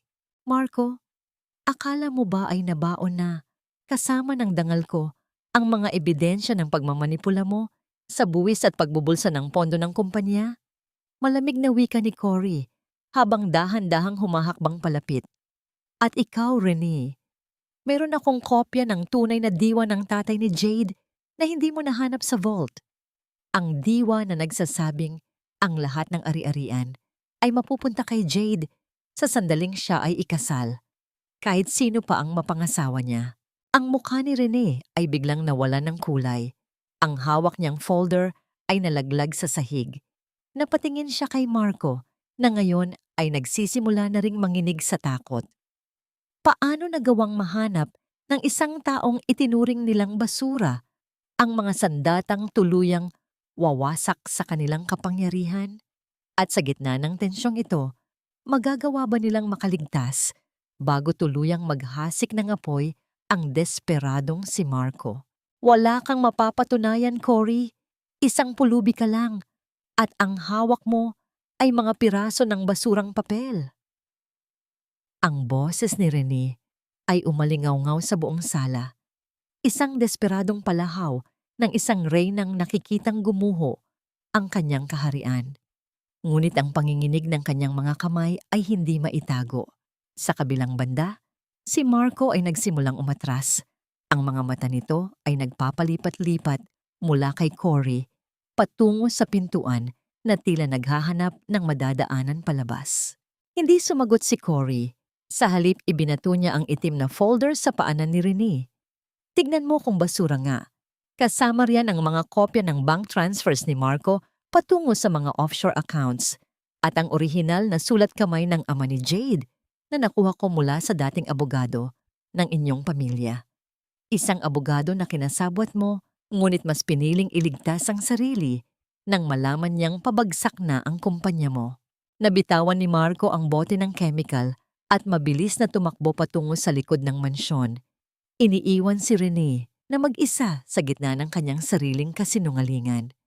Wala nang panahon si Cory para habulin si Marco. Alam niyang hindi magtatagal ay makakalkal din ng batas ang mga baho nito. Ang prioridad niya ay ang kaligtasan ni Jade at Lola Isang. Mabilis na nilapitan ni Jade at Cory si Lola Isang upang tanggalin ang mga tali nito. Niyakap ng mahigpit ni Jade ang matanda. Ang mga luha ng pasasalamat ay hindi mapigilan. Nang mapatayo nila ito, hinarap nilang muli si Renee, na ngayon ay nakaluhod sa sahig. Sapo-sapo ang mga pahina ng diwa na nagpapatunay na siya ay wala ng anumang karapatan. "Jade! Anak!" Bulong ni Renee. Pilit na ginagawang malambot ang boses. Isang mapanlinlang na ngiti ang pinipilit ilarawan sa kanyang mukha. "Alam mong pinalaki kita. Ako ang tumayo mong ina. Nagkamali lang ako. Ngunit lahat ng ito ay para sa ikabubuti natin. Maari pa tayong mag-usap." Tinitigan ni Jade ang babaeng sumira sa kanyang pagkatao. Ang babaeng itinapon siya sa ulan, tulad ng isang maruming basahan. Ang awang pilit ibinabangon ni Renee ay tila isang lason na hindi na kailanman epektibo. "Huwag mong dungisan ang salitang ina, Renee." Matigas ngunit kalmadong sagot ni Jade. Ang isang ina ay nagbibigay ng buhay, hindi kumikitil ng pangarap. Kukunin ko ang lahat ng akin, at ang tanging bagay na may iwan sa iyo ay ang kahihiyang ipinatikim mo sa amin. Sa kalagitnaan ng pag-uusap, narinig nila ang wangwang ng mga sasakyan ng pulis na papalapit sa mansyon. Alam ni Cory na malapit na ito. Bago siya pumunta, isinuko niya ang mga orihinal na kopya ng ebidensya sa mga awtoridad. Nang pumasok ang mga pulis upang arestuhin si Rene dahil sa kasong panlilinlang at pagkidnap, nagsimulang magwala ang matandang babae. Ang kanyang mga kuko ay kumakalmot sa mga braso ng pulis. Ang kanyang mga sigaw ay puno ng pagmumura at pagkamuhi. Akin ang bahay na ito. Ako ang nagpalago ng kumpanya. Hindi kayo mabubuhay nang wala ako, Jade. Mamamatay kayong pareho sa putikan. Pinanood ni Jade habang kinakaladkad si Rene palabas ng pinto. Isang eksenang kabaliktaran ng nangyari noong araw ng kanyang kasal. Ngunit sa halip na tumawa o magdiwang, naramdaman ni Jade ang isang kakaibang ginhawa. Ang mansyong ito ay hindi na isang kulungan. Ito ay muling naging isang tahanan na naghihintay na linisin. Habang naglalakad palabas, inalalaya ni Cory si Jade. Ang ulan ay tumigil na at ang buwan ay nagsimula nang sumilip mula sa maitim na ulap. Ang hangin ay may amoy ng bagong simula. Makalipas ang ilang buwan, matapos makuha muli ni Jade ang kumpanya at mansyon, nagsimula silang mag-ayos. Binenta nila ang mga mamahaling muebles ni Rene at pinalitan ito ng mga simpleng kagamitan. Ang malawak na sala, na minsang naging entablado ng kahihiyan, ay naging isang lugar para sa mga batang ampunan tuwing linggo. Si Cory, sa kabilang banda, ay natapos ang proyekto sa Clark ng may pinakamataas na papuri. Ang pangalang Cory Alcantara ay muling nagniningning sa industriya, ngunit sa pagkakataong ito, hindi siya mag-isa.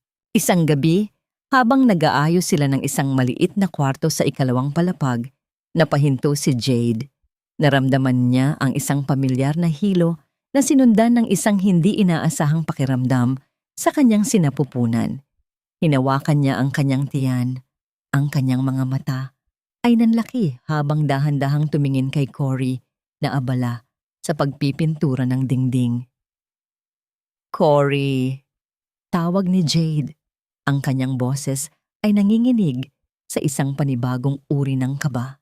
Ano ang kayamanang natuklasan ni Jade na mas mahalaga pa sa anumang kumpanya at mansyon na kanilang nabawi? At magagawa ba nilang itayo ang kanilang pangarap na pamilya sa kabila ng lahat ng pilat ng nakaraan? Ang bawat pintig sa aking sinapupunan ay tila isang bagong kabanata na isinusulat ng tadhana, isang himig na pumapawi sa lahat ng ingay ng nakaraan. Ang kaisipang yon ang nagpatulos sa luha ni Jade habang nakatitig siya sa dahan-dahang pagsikat ng araw mula sa balkonahe ng kanilang mansyon. Ngunit ang mansyong ito ay hindi na katulad ng dati. Wala na ang mga matatayog at malamig na dekorasyong pinili ni Rene. Pinalitan na ito ng mga malalambot na kurtina, mga halaman na nagbibigay ng buhay, at ang amoy ng bagong luto na kape na nagmumula sa kusina. Ang bawat sulok na minsang naging saksi sa kanyang pagdurusa ay dahan-dahan nilang binibihisan ng mga bagong alaala. Dahan-dahang lumapit si Cory mula sa likuran at niyakap si Jade sa baywang. Isinandal niya ang kanyang baba sa balikat ng asawa. Ang kanyang hininga ay mainit at nagbibigay ng seguridad. Sa loob ng ilang buwan, ang katawan ni Cory ay muling lumakas. Ang kanyang mga mata ay wala na ang bakas ng pagiging anino. Siya na ngayon ang punong arkitekto ng pinakamalaking kumpanya sa bansa. Ngunit para kay Jade, siya pa rin ang lalaking humawak sa kanyang kamay sa gitna ng bagyo. Cory, may sasabihin ako sa'yo. Bulong ni Jade habang dahan-dahang kinuha ang kamay ni Cory at ipinatong ito sa kanyang tiyan.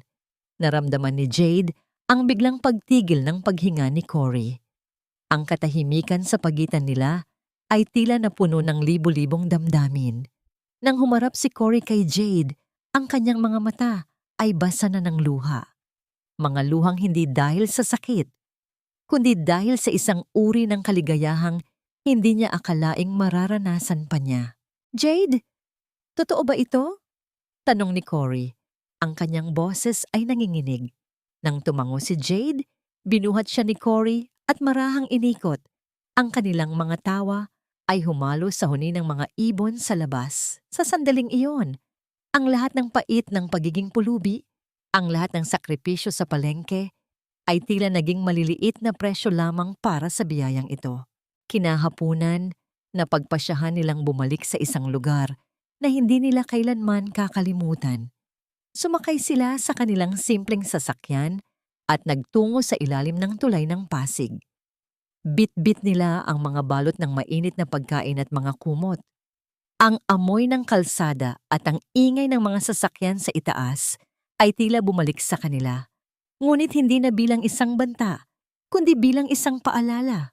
Nakita nila si Lola Isang na abala sa pag-aayos ng kanyang maliit na tindahan. Nang makita sila ng matanda, isang malawak na ngiti ang sumilay sa mukha nito. Nagyakap sila ng matagal, isang yakap na nagbubuklod sa kanilang tatlo na dumaan sa apoy ng pagsubok. Ibinahagi ni na Jade ang balita tungkol sa sanggol at ang matanda ay umiyak sa kagalakan. Sinasabing ang batang iyon ang magiging simbolo ng kanilang tagumpay. Habang namimigay sila ng pagkain sa mga taong nasa ilalim ng tulay, napansin ni Cory ang isang lalaking nakaupo sa sulok, nakayuko, at tila nawalan na ng pag-asa sa mundo. Nilapitan niya ito at iniabot ang pagkain. Huwag kang mawawalan ng pag-asa, kaibigan. Wika ni Cory, ang kanyang boses ay tila isang matatag na pundasyon. Minsan na rin akong naging anino rito. Ngunit hanggat may isang taong naniniwala sa'yo, may pagkakataon kang bumangon. Nang pabalik na sila sa mansyon, dumaan sila sa tapat ng isang lumang gusali ng kulungan. Alam ni Jade na sa loob niyon, si Renee ay nagdurusa sa kanyang sariling gawang impyerno, habang si Marco ay patuloy na hinahanap ng batas sa labas ng bansa. Naramdaman ni Jade ang isang pitik ng lungkot para sa kanyang inainahan, ngunit mabilis itong napalitan ng kapayapaan. Ang pagpapatawad ay hindi para kay Renee, kundi para sa kanyang sariling puso, upang hindi na siya kailanman muling maging bilanggo ng galit. Sa loob ng kanilang silid ng gabing iyon, habang iniaayos ni Cory ang isang maliit na duyan na siya mismo ang nagdisenyo, napansin ni Jade ang isang lumang litrato sa ibabaw ng mesa. Litrato iyon ng kanyang ama. Tila nakangiti ang kanyang ama sa kanya. Isang ngangiting nagsasabing sa wakas, ang kanyang anak ay nakahanap na ng tunay na tahanan. Ngunit sa gitna ng katahimikan, narinig ni Jade ang tunog ng isang sasakyang huminto sa labas. Isang malakas na katok sa pinto ang bumasag sa kanilang kapayapaan. Nang buksan ni Cory ang pinto, tumambad ang isang abogado na may hawak na isang itim na sobre. Mr. and Mrs. Alcantara, mayroon pong huling habilin na iniwan ng inyong ama, Jade, na maaari lamang buksan kapag mayroon na kayong tagapagmana. At mayroon itong kinalaman sa isang lihim na hindi nyo pa natutuklasan tungkol sa tunay na pagkatao ni Corys. Napatitig ang mag-asawa sa isa't isa. Anong lihim ang maaaring magpabago muli sa kanilang buhay? At handa ba silang harapin ang katotohanang maaaring magmula sa kailaliman ng kanilang nakaraan bago sila tuluyang makatapak sa dambana para sa kanilang tunay na kasal? Ang bawat lihim na itinago ng panahon ay tila isang binhi na naghihintay lamang ng tamang ulan upang sumibol at magpakita ng katotohanan. Nang buksan ni Cory ang itim na sobre sa harap ni na Jade at ng abogado, ang katahimikan sa loob ng sala ay naging kasing bigat ng tingga. Kinuha ni Jade ang sulat na may pamilyar na sulat kamay ng kanyang ama, si Don Teodoro. Sa bawat salitang binabasa niya, ang kanyang puso ay tila hinahaplos ng isang malamig, ngunit mapayapang hangin. Sa sulat, ipinaliwanag ng kanyang ama na matagal na niyang kilala ang pamilya ni Cory. Ang ama ni Cory ay ang unang naging kasosyo ni Teodoro noong nagsisimula pa lamang sila sa hirap. Alam ni Teodoro ang nangyaring pagtatraidor ni Marco kay Cory, at bago siya mamatay, Alam niyang gagamitin ni Rene ang lahat ng paraan upang sirain si Jade. Ang pagkakataon na mahanap ni Rene si Cory sa ilalim ng tulay ay hindi pala aksidente. Ang ama ni Jade ay nag-iwan ng mga pahiwatig sa mga taong pinagkakatiwalaan niya upang masiguro na si Cory ang mapipili ni Rene na ipang-insulto kay Jade. Alam ni Teodoro na sa kabila ng dumi at hirap, si Cory lamang ang lalaking may sapat na tibay ng loob at dangal upang protektahan si Jade. Ang kasal na binalak ni Rene na maging sumpa ay siya palang naging kaligtasan na itinakda ng isang amang nagmamahal mula sa kabilang buhay. Napatitig si Jade kay Cory. Ang kanyang mga mata ay nagniningning sa mga luha ng pasasalamat. Hindi ka lang basta asawa, Cory. Ikaw ang huling regalo ni Papa sa akin. Dahan-dahang lumuhod si Cory sa harap ni Jade. Kinuha ang kanyang mga kamay at hinalikan ng mga ito ng may matinding pitagan. At ikaw naman, Jade, ang nagligtas sa akin mula sa kamatayan ng aking pagkatao. Kung hindi dahil sa iyo, nanatili sana akong anino sa ilalim ng tulay. Lumipas ang ilang linggo. At ang araw na pinakahihintay ng lahat ay dumating sa isang maliit na simbahan sa probinsya, malayo sa ingay ng lungsod at sa mapanghusgang mga mata ng lipunan. Muling ikinasal sina Jade at Cory. Walang malalaking dekorasyon, walang mamahaling catering, kundi ang mga tapat na ngiti ni na Lola Isang at ng mga kaibigan nila mula sa palengke. Suot ni Jade ang isang simpleng puting bestido na siya mismo ang nagdisenyo, habang si Cory ay nakasuot ng isang formal na barong Tagalog na nagpatingkad sa kanyang pagiging makisig.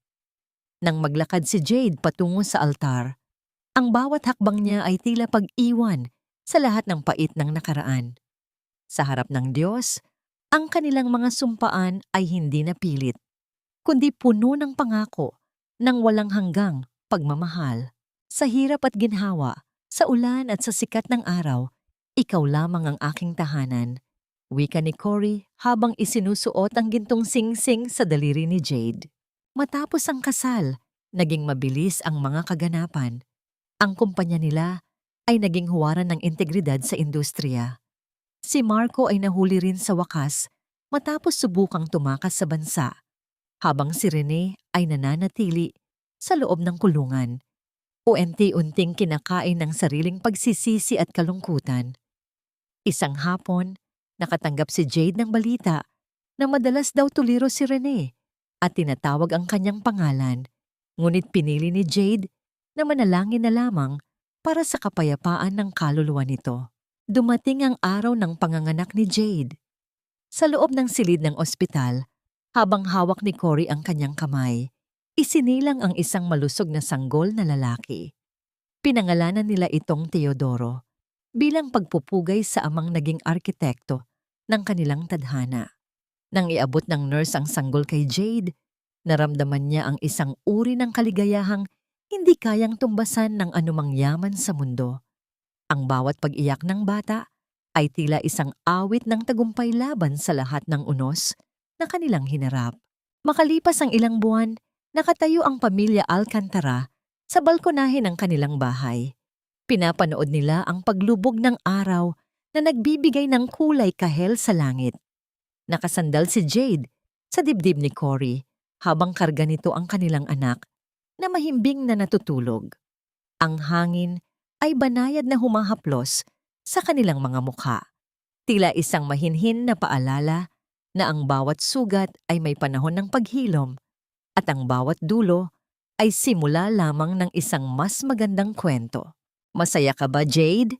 Mahinang tanong ni Cory habang hinahalikan ang tuktok ng ulo ng asawa. Higit pa sa sapat, Cory. Higit pa sa sapat.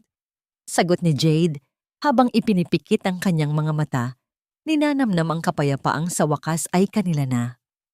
Ang kwento ng kanilang pag-ibig na nagsimula sa putikan at semento ng kalsada ay nauwi sa isang palasyong binuo hindi ng semento, kundi ng katatagan, dangal, at wagas na pagmamahal.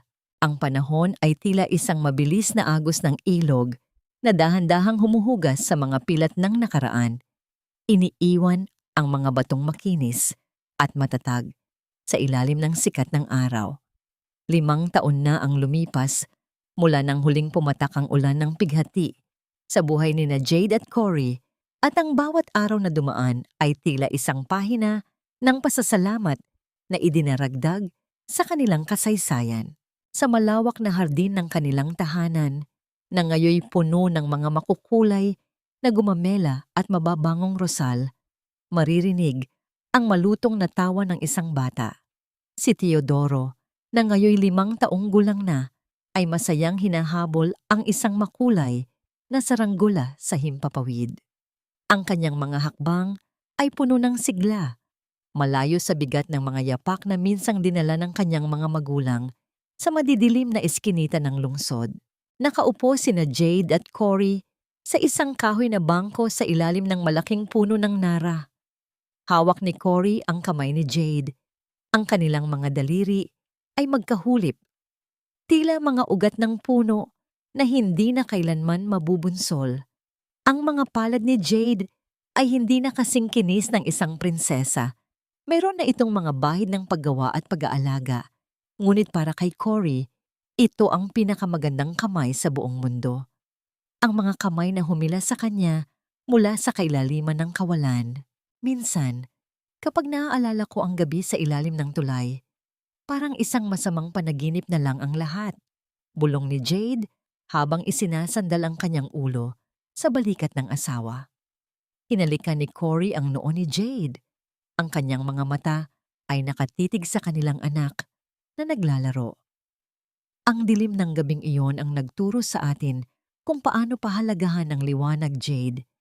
Kung hindi tayo dumaan sa putikan, hindi natin malalaman ang tunay na halaga ng lupang kinatatayuan natin ngayon. Hindi na nila narinig ang balita tungkol kay Marco matapos itong mahatulan sa ibang bansa. Si Renee naman ay pumanaw na sa loob ng institusyon.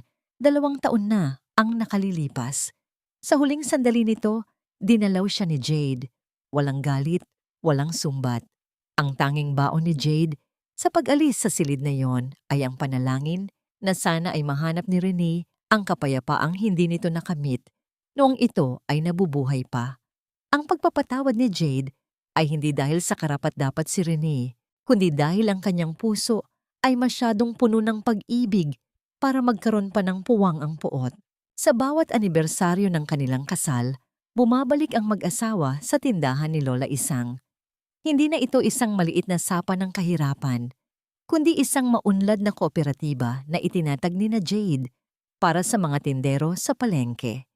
Si Lola Isang, na ngayoy itinuturing na nilang tunay na lola ni Teodoro, ay nananatiling matatag at masayahin, isang buhay na saksi sa himala ng pagtitiwala at kabutihan. Habang dahan-dahang lumulubog ang araw, naghahatid ng kulay rosas at lila sa kalangitan. Naramdaman ni Jade ang isang malalim na katahimikan sa kanyang kaluluwa. Ang kanyang ama, si Don Teodoro, ay tama. Ang tunay na yaman ay hindi nasusukat sa laki ng kumpanya o sa kinang ng mga alahas. Ang tunay na kayamanan ay ang pagkakaroon ng taong yayakap sa iyo sa gitna ng bagyo, at ang dangal na manatiling mabuti sa kabila ng kalupitan ng mundo. Ang kanilang kwento ay hindi lamang tungkol sa tagumpay laban sa kahirapan, kundi tungkol sa paglalakbay ng 2 kaluluwang pinagbuklod ng tadhana upang ipakita na ang pag-ibig ang pinakamataas na uri ng arkitektura, isang istrukturang hindi kayang itayo ng semento, kundi ng pag-unawa, pagtitiis, at wagas na pananalig. Humarap si Cory kay Jade. Ang kanyang mga mata ay nagniningning sa ilalim ng dapit hapon.